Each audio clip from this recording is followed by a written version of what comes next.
Yes guys, welcome to a brand new video. My name is Conan and today I'm going to give you my top 3 hacks to make fat loss a lot easier. So without any further ado, let's just jump straight into it. Now before I give you like the hacks and the secrets that I use personally along with all of my other clients, you have to keep one very simple, important thing in mind is that in order for you to lose body fat in general, in order for you to lose weight, you have to be in a calorie deficit, right? It means you're eating less calories than you burn on a daily basis. And now, naturally speaking, when you put yourself in that situation, naturally you're gonna start to feel a lot hungrier, right? In the first couple of weeks, even months on your weight loss journey, especially if you're just starting out, it may not be as difficult in terms of you won't really feel as hungry, but definitely the deeper you get into this journey, the more hungrier you're gonna get and the more cravings you're naturally gonna get, especially if you're someone like myself who is a big eater. I enjoy eating a lot of food and I come from a background of being really fat and really chubby as a kid. So yeah, hunger for me has definitely always been a big issue, but ever since I started implementing these 3 specific things into my everyday diet, it was just so much more easier for me, right? So these are in no particular order, but the first kind of tip that I have for you is intermittent fasting. And now I talked about this in one of my previous videos, but all this really does is just decreases the eating window. So instead of having your first meal at 8 a.m. as soon as you wake up, you now just delay your breakfast, like you're breaking the fast a bit later on in the day, which allows you to have a shorter time eating frame window, if that makes sense. So instead of having your first meal at 8 a.m. and your last meal at 8 p.m., now you're just simply reducing the feeding window from, let's say, 8 a.m. to maybe 10 a.m. or 12 p.m. or 2 p.m., right? So instead of having like a 12-hour feeding window, now you're going to reduce it down to maybe, let's say, 8 hours or 6 hours, right? And this allows you to eat larger meals in a shorter time frame. So that is one thing that I do personally because I notice that for myself. I'm not a big breakfast eater, so this perfectly aligns with my lifestyle. And I just kind of like have larger meals later on in the day, right? So I enjoy having like a bigger lunch and then also a bigger dinner because I also tend to get most of my cravings at nighttime. So I kind of like plan accordingly for that, especially if maybe like on the weekends you enjoy going out with like your friends and stuff, just planning accordingly prior to that by having like a smaller breakfast, a smaller lunch to allow yourself to have more flexibility and just to save more calories for nighttime when you know you'll be going out is also a really kind of like important thing to keep in mind if you do want to do this, right? So that's the first thing I do. Intermittent fasting helps me tremendously just to eat more of the food that I enjoy eating at the times that I actually want to eat. Whereas in the morning time when I'm not really that hungry, I don't want to be necessarily like wasting my calories, right? I'd rather eat my calories when I'm actually hungry as opposed to eating my calories when I'm not that hungry, right? And now, while I do this, the second tip here is caffeine. So while I do my intermittent fasting, I drink black coffee. So basically, caffeine does 2 amazing things.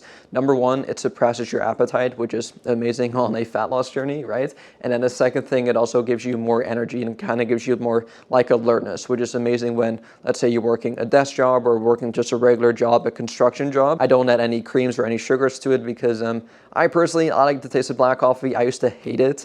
But it's kind of one of those things where it kind of grows on you. And right now it's one of my favorite beverages ever. So yeah, I'll have a coffee and then it kind of suppresses my appetite, gives me more energy. Also makes me go to the bathroom, which is a nice little added thing as well. You can also have a tea instead if you don't like coffee, or like a 0-calorie energy drink. Just make sure that it is 0 calories because once you start to add creams or sugars to it, obviously that's gonna break the fast. Now there's nothing wrong with that, but just make sure that you take into account or at least keep track of the calories that you're adding into your drinks, because I see so many people make this mistake of like, oh, I'm gonna do intermittent fasting, I'm gonna have a coffee and a tea and all this stuff. And it's like, they pour a bunch of like butter or like creams and like sugars into their coffee. Well, it's like, you have broken your fast. Like, you do know that that has calories in it, right? So just don't make that mistake again. Like if you do it, no worries whatsoever, just keep track of the calories. So that is what I do while I do intermittent fasting. And now, alongside that, I also stay hydrated. And now, I do not recommend anyone to drink their calories, especially if you're trying to lose weight. Now, if you're trying to gain weight and you have a hard time physically eating your food, that's a completely different story, but I'm specifically talking to people who are trying to lose weight. And what I found for myself and for other people as well is that if you drink your calories, that does not fill you up whatsoever. So imagine drinking like orange juice or like a Coke or a beer, for example, right? It's like it literally goes straight through your system, like it already goes through like the digestion process, and it's like fully, it's already like in your system, right? And so what you'll notice by you drinking your calories, you're wasting 2, 3, 4, 500 calories, however many calories are in that drink, and you're literally just wasting it on just like nothing. It's almost like empty calories, and most of these drinks are just filled with sugar, lots of carbs, lots of extra calories that, again, it's probably just a waste. Like I would rather eat, let's say 400 calories worth of food as opposed to drink 400 calories, right? And so especially nowadays, guys, there are so many just like alternatives to your favorite beverages. Like if you enjoy drinking beer, there is like a lighter beer. Like I know nothing about beer. Like I've never drank it. I genuinely hate the taste, even wine as well. But there's definitely like lower calorie alternatives to like your favorite beers and your favorite wines. So that's one option for you. Secondly, if you really enjoy drinking like sodas, let's say it's Coca-Cola or Pepsi, obviously Coke Zero is a thing. Diet Coke is a thing. Diet Pepsi, right? Any diet soda, like they're out there. Same thing with like energy drinks. If you enjoy drinking energy drinks, just have the 0-calorie alternative, right? I don't want to get into the nuance of like, oh, is it going to be healthy or not? It has 0 calories. And studies have actually been shown that you need a lot of, like, I think it's aspartame, which is the specific sugar that they use in those diet drinks. You need I think you need to drink like 50 cans of Coke in order for you to like potentially have the risk of getting cancer, for example, right? But I don't want to get into that nuance part of it. Just know that you'd have to drink a lot of the 0-calorie drinks in order for you to get any negative health benefits from it. And by the way, guys, like, drinking actual sugary Coke as opposed to a Diet Coke, just one a day, like it's probably a lot healthier to drink the 0-calorie version as opposed to the sugary one, right? So yeah, that's what I do as well. Do not drink your calories. Typically speaking, I just stick to a water. Whenever I go out to a restaurant, I always just ask for a water. Whenever I'm at home, I just have a water with all of my meals, and I make sure that I stay hydrated all the time, because as soon as you stay hydrated, or actually before I even say that, whenever you are hungry, we often mistake hunger for dehydration. So whenever you feel hungry, do not revert to food right away. I want you guys to just take a moment first, just relax, take a deep breath in, and then have 2 glasses of water. What you'll notice after drinking the water is that you're not actually going to be as hungry anymore, because like I mentioned, we often mistake hunger for dehydration. So make sure you stay hydrated at all times, and then also kind of tricks your brain into thinking that after drinking something, your stomach obviously expands. So your brain will start to think that, oh, we just ate something because our stomach is full, when in reality, you didn't actually eat anything. You just drank a bunch of water, which has 0 calories, which can offset your hunger and your cravings as well, which is phenomenal. So like I mentioned, I just stick to water, but if you have your sweet tooth, whatever, 0-calorie drinks, right? 0-calorie energy drinks, 0-calorie sodas, coffees, teas, all that fun stuff. Even like lower calorie alternatives to, like, if you like drinking milk, go for almond milk instead. If you like drinking a higher calorie, like a lemonade, go for like a lower calorie lemonade, right? And now the last thing here, specifically when it comes to like the food side of things, is in picking your food choices a lot better. And specifically what I do personally, and what you guys should consider as well, is opting for more lower calorie dense foods. And now basically what these are foods low in calories, but extremely high in volume. So I want you guys to think of your fruits, your vegetables, your whole grains, and your lean sources of protein. These foods specifically, and I can go into like the detail in terms of like maybe what foods you could try, but these food groups specifically are extremely low in calories if you pick them like properly, but they're also extremely filling. So let's start with protein. Protein is the most satiating macronutrient out of all 3 macronutrients. So again, there's the protein, there's carbs, and there's fats.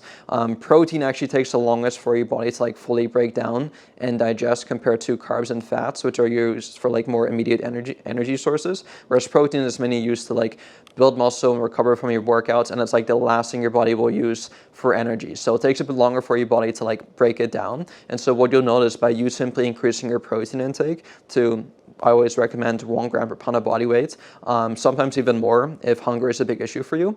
But if you just simply increase your protein intake, you'll notice right away that your hunger is not completely gone, but it'll definitely diminish by a lot. If you come from a background of not eating much protein, you'll notice right away just by you increasing your protein intake, you're not going to be as hungry, right? So think of like your lean source of protein, like your chicken breast, your lean ground beef, your fish, your egg whites, Greek yogurt, low-fat milk. Like these are all amazing sources of lean sources of protein, right? So that is that protein-wise. Make sure you eat enough protein. And the second thing as well, fruits and vegetables. They're extremely high in fiber as well, which is amazing. And specifically, the lowest calorie fruits that you can get are any type of melon. So think of your watermelon, your cantaloupe, your honeydew, any type of berries. Strawberries are, I would say, one of the lowest calorie fruits that you can get. And then blueberries are awesome, raspberries, blackberries. These are specifically like low calorie fruits that you can basically eat a lot of without necessarily going overboard on the calories, right? So these are the, I guess, the fruits that I typically like to include into my diet. And then when it comes to vegetables, honestly, any type of vegetable is low in calories, especially like the green leafy vegetables like the spinach, the kale, broccoli, Brussels sprouts. Like these are all super low in calories, but they're so filling. So and literally every single meal that I eat, especially for dinner time, I have like this massive stir fry filled with like a bunch of vegetables. I actually go to Walmart and get like the individual bags. They're only $1. I think they're around 340 grams in each. So a lot, and it has like only like 100 calories per bag. And I just add that into one of my meals with a bunch of protein, chicken breast, and then I'll maybe add some like sweet potato to it. And it's like this massive plate of just like high voluminous foods that has such minimal calories, but it is so filling. And after I'm done eating that, I am so stuffed. And it's just a great way to eat a bunch of foods, like again, larger volume of foods without necessarily going overboard on the calories, right? So you could literally have that entire stir fry plate with like lean source of protein, vegetables, maybe have like 500 calories in that entire thing. Or you could go to McDonald's and get a small little hamburger that also has 500 calories. And now ask yourself this question, which one of them would like fill you up more, right? Probably this one, right? And on top of that, what a lot of people don't talk about is that, really quickly, I'm all about food freedom and food flexibility. Like if you want to have that burger every now and then, totally fine, totally cool. You just have to remember that after you're done eating each food, which one of them will leave you feeling hungrier after and want you almost like craving more afterwards? Is it going to be the stir-fry meal or is it going to be the hamburger? More than likely, it's going to be the hamburger, because foods like these, like the junk foods, the processed foods, like not only are they super tasty, they almost like trigger a response in your body to like want to eat even more of that, right? Whereas if you eat a bunch of chicken breast or like a salad, for example, after you're done eating, not only are you going to feel super satisfied, you're also going to be like, okay, I just ate that, I feel satisfied, I'm definitely not craving anymore, and then that kind of like hit the spot, right? Whereas if you go to like McDonald's, especially if you have like just like something really small, let's say a couple French fries or a couple bags of chips or a small little burger, that's probably not going to fill you up a lot. And because the food is so tasty and like hyper palatable, it literally makes you want to eat even more afterwards, which is not what you want, right? Especially when you're trying to lose fat and hunger is a big issue for you. So just make sure you choose your food wisely and spend your calories wisely, right? So those are the top 3 tips that I use personally, along with all of my other clients, to make fat loss pretty much effortless. And it all comes down to just like implementing these strategies strategically into your lifestyle, into your personal preferences, and ultimately just kind of like do what works best for you, right? I enjoy intermittent fasting because it kind of like fits well within like my lifestyle. I enjoy drinking caffeine. I enjoy just staying hydrated, not drinking my calories, and then also choosing my foods more wisely in terms of like eating foods that give me like the most bang for the buck in terms of, okay, they keep me nice and full, they keep me energized, and it allows me to eat larger quantities, larger volumes without going overboard on the calories, right? So those are the things that I do personally to keep me nice and lean, nice and shredded for the summer. And now if you need help losing your body fat, there's actually a link in the description where you can book a free consultation call with me. We'll go over your fitness goals, we'll go over your struggles, and we'll create a game plan together to help get you to your desired outcome of losing 20 pounds or 50 pounds or 100 pounds. So the link will be in the description. And if you do have any questions for me, please let me know, and I'll see you all soon. Peace.